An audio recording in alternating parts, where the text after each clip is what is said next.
भजनलाल सरकार के मंत्रिमंडल का विस्तार आज होने जा रहा है। राजभवन में शपथ ग्रहण समारोह का आयोजन आज किया जाएगा। दोपहर 3:15 बजे का वक्त जो है वो तय किया गया, मुकर्रर किया गया है। राज्यपाल कलराज मिश्र ये शपथ दिलवाएंगे नए विधायक मंत्रियों को, जिन्हें की इस लिस्ट में शामिल किया गया है। और राज्यपाल कलराज मिश्र से मिलकर शपथ लेने वाले विधायकों की लिस्ट यहाँ पर सौंप दी गई है मुख्यमंत्री भजनलाल शर्मा के द्वारा। आज मंत्रिमंडल का विस्तार होना है। दोपहर 3:15 बजे विधायक यहाँ पर मंत्री पद की शपथ लेने वाले हैं। मंत्रियों के लिए गाड़ियां तक तैयार करवा ली गई है। राज्यपाल कलराज मिश्र इन मंत्रियों को शपथ दिलवाएंगे, नए नवेले मंत्रियों को। हालांकि देखना होगा कि कौन चेहरे इसके अंदर शामिल किए जाते हैं। कुछ नाम सामने आ रहे हैं जिसके तहत इन विधायकों को फोन जाना शुरू हुए हैं पार्टी की तरफ से, और उन्हें जयपुर भी बुलाया गया है। कुछ नेता, कुछ विधायक जयपुर के लिए रवाना भी हो चुके हैं। वहीं कुछ विधायकों के जो समर्थक हैं वो भी कह रहे हैं कि हमारे नेता के पास, हमारे विधायक के पास फोन आ चुका है और वो अगले मंत्री बनने वाले हैं।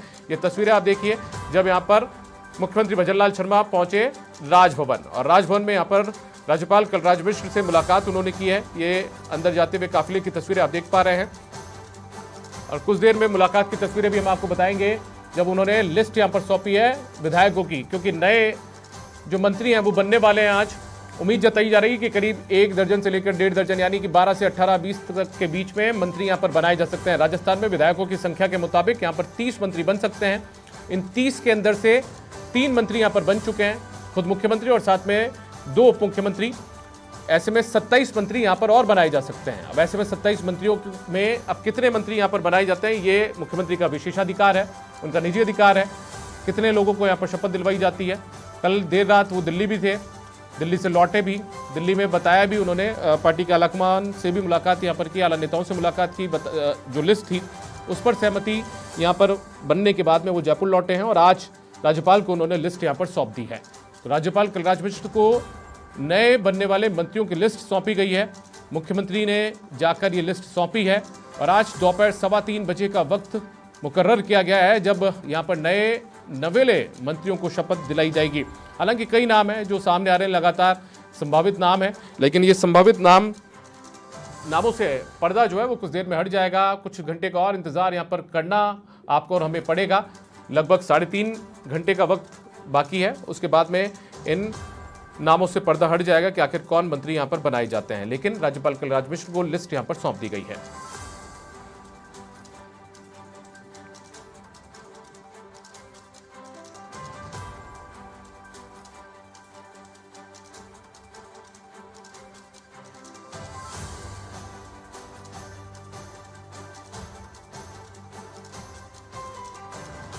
में हमारे साथ में पिंटू सिंह, हमारे संवाददाता लाइव जुड़ चुके हैं जयपुर से। सीधा उनका रुख करते हैं। पिंटू, मुख्यमंत्री भजनलाल शर्मा पहुंच चुके हैं राजभवन, मुलाकात कर ली है, लिस्ट सौंप दी गई है।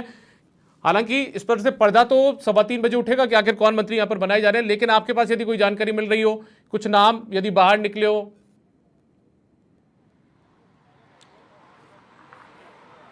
देखिए दीपक, मुख्यमंत्री भजनलाल शर्मा राजभवन पहुंचे हैं, राज्यपाल कलराज मिश्र से मुलाकात कर रहे हैं। उन्होंने शपथ ग्रहण करने वाले मंत्रियों की जो विधायकों के नाम हैं वो राज्यपाल को सौंपे हैं, और दोपहर 3:15 बजे राजभवन में शपथ ग्रहण समारोह होंगे। तमाम वो विधायक जो मंत्रिपरिषद में शामिल होंगे उनको राज्यपाल कलराज मिश्र मंत्री पद की शपथ दिलाएंगे। मुलाकात जारी है, लेकिन सबसे बड़ी बात यह है कि पार्टी की तरफ से, बीजेपी की तरफ से उन तमाम विधायकों को फोन कर दिए गए हैं जो मंत्रिपरिषद में शामिल होंगे, और कुछ विधायकों ने इस बात को स्वीकारा है। जाबर सिंह खर्रा जो श्री माधोपुर से विधायक हैं वो मंत्री बनेंगे।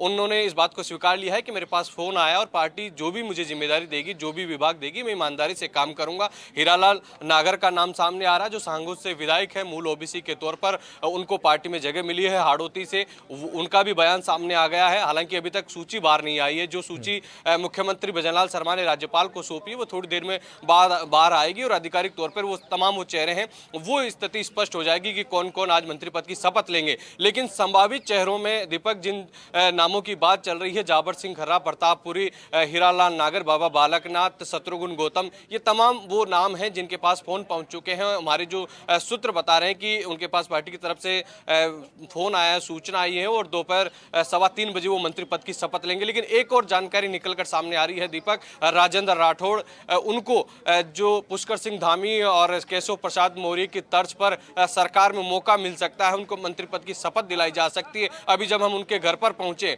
तो जिस तरीके से ये देखिए मुख्यमंत्री यहाँ से राजभवन से रवाना हो रहे हैं। दीपक, वो तस्वीरें हम आपको दिखाना चाहेंगे। राज्यपाल से मुलाकात की है, लिस्ट सौंपी है। और अमूमन ऐसा होता है दीपक, जब भी मंत्रिपरिषद का विस्तार होता है या फेरबदल होता है या गठन होता है तो एक दिन पहले राज्यपाल से मुलाकात की जाती है, मुख्यमंत्री की तरफ से लिस्ट सौंपी जाती है और फिर तैयारियां की जाती है। लेकिन राजभवन में बहुत पहले से ही, आज से 5-6 दिन पहले ही तैयारियां पूरी हो चुकी थी। शपथ ग्रहण समारोह की सामान्य प्रशासन विभाग की ओर से पूरी तैयारी यहाँ पर कर ली गई थी और पहले ये संकेत दे दिए गए थे कि शॉर्ट नोटिस पर, 4 घंटे के शॉर्ट नोटिस पर सूचना दी जाएगी। आप अपने स्तर पर पूरी तैयारी रखी गई है।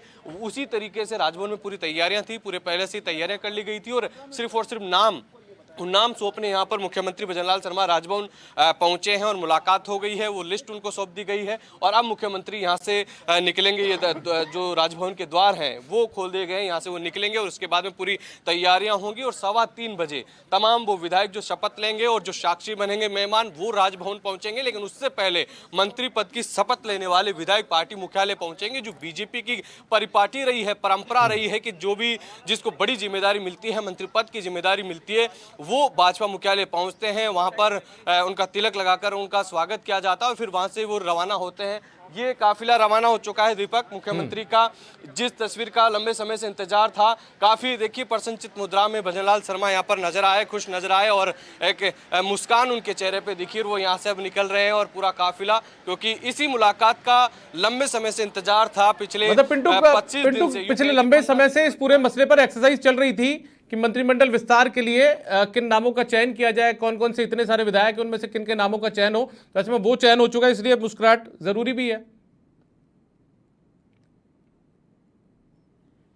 जी, निश्चित तौर पर, क्योंकि पहली बार के विधायक पहली बार मुख्यमंत्री बने और बड़े स्तर पर जो संगठन है, तमाम जो नेता है, सभी को साधना, संगठन का एक लंबा अनुभव है। उस बात को मानते हैं कि संगठन ही सर्वोपरि है। तो संगठन को साथ लेकर ऐसे चेहरे जो सरकार में भूमिका निभाएं और एक मैसेज जा सके, ऐसे चेहरे तलाशे जाए जो भजनलाल शर्मा के साथ मिलकर सरकार में काम करे।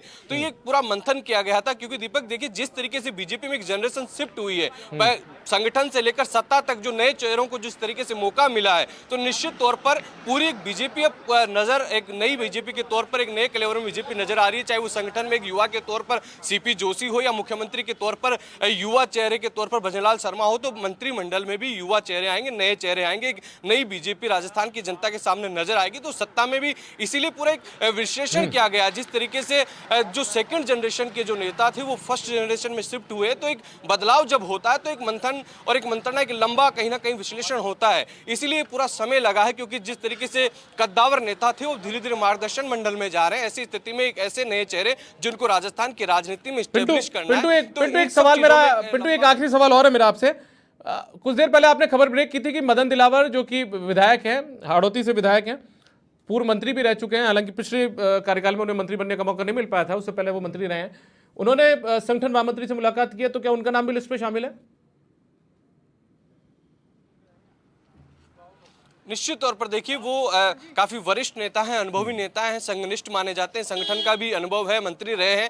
देखिए जब हम उनसे बात की तो वो नकार रहे हैं कि मेरे पास फोन नहीं आया, लेकिन उनका कॉन्फिडेंस, उनकी चेहरे की खुशी ये बता रही थी कि उनको मंत्री परिषद में जगह मिल रही है। और हाड़ौती से 2 नाम प्रमुखता से हीरालाल नागर, उनके पास फोन पहुंच गया है, उन्होंने इस बात को स्वीकारा है और मूल ओबीसी की तर्ज पर उनको वहां पर मौका दिया जा रहा है। ओम बिरला लोकसभा अध्यक्ष के काफी करीबी माने जाते हैं और मदन दिलावर एससी के तौर पर बड़े चेहरे जो संघनिष्ठ है, संघ के विचार से आते हैं और वो उस विचार के लिए जीते हैं, लंबा अनुभव राजनीति का है, उनको यहाँ पर मौका मिलेगा। लेकिन बात की जाए, देखिए जिस तरीके से बात की जा रही थी हीरालाल नागर की, हीरालाल नागर को जिस तरीके से मौका मिला, एक तो ओम बिरला की करीबी और दूसरा मध्य प्रदेश में धाकड़, शिवराज सिंह चौहान मुख्यमंत्री लगातार रहे, वो धाकड़ जाति से आते थे, इस बार उनको वहां पर मौका नहीं मिला। और हाड़ौती में धाकड़ समाज की एक बड़ी आबादी है, तो कहीं ना कहीं उनको साधने के लिए, एक मौका देने के लिए एमपी से लेकर राजस्थान तक, इसलिए हीरालाल नागर को मंत्री परिषद में जगह दी जा रही है ताकि मूल ओबीसी को साधा जा सके, धाकड़ वर्ग को साधा जा सके। मध्य प्रदेश और राजस्थान दोनों राज्यों में इसका प्रभाव पड़ेगा, इसलिए उनको मौका दिया जा रहा है। मदन दिलावर को मौका मिलेगा।